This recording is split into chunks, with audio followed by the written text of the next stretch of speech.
অহংকার করেছিল তারা।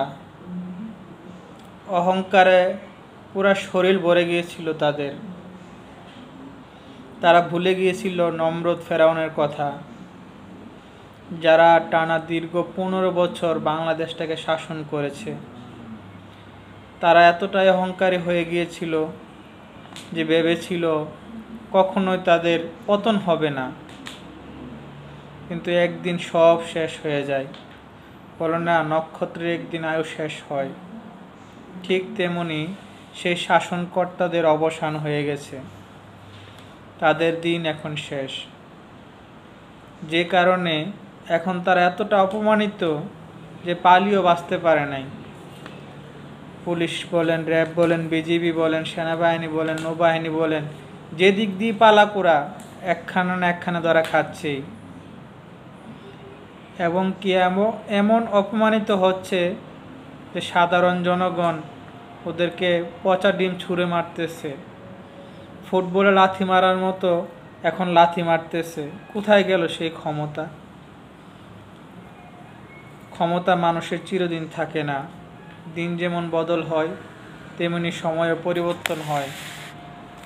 তাই আপনি যখন ক্ষমতায় থাকবেন এমন কিছু করবেন না যা আপনার ক্ষমতা চলে যাওয়ার পর আপনার উপর এসে প্রতিশোধ টুকে নেবে বা সেই অপব্যবহার আপনার উপরে এসে পড়বে। তাই ক্ষমতাকে সঠিকভাবে কাজে লাগান, ক্ষমতাকে সঠিক জায়গায় ব্যবহার করেন, এমন কিছু করেন যা আপনার ক্ষমতা চলে যাওয়ার পরে বা আপনার মৃত্যুর পরেও যেন মানুষ আপনাকে শ্রদ্ধার সাথে, সম্মানের সাথে স্মরণ করে।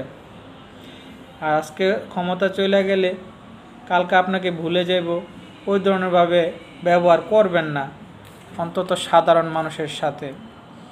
তো যে কারণে বলে যে ক্ষমতা মানুষের চিরদিন থাকে না। আমরা অন্তত এই শিক্ষাটুকু নেই, কোনো অবস্থাতে যেন আমরা অহংকারী হয়ে না যাই।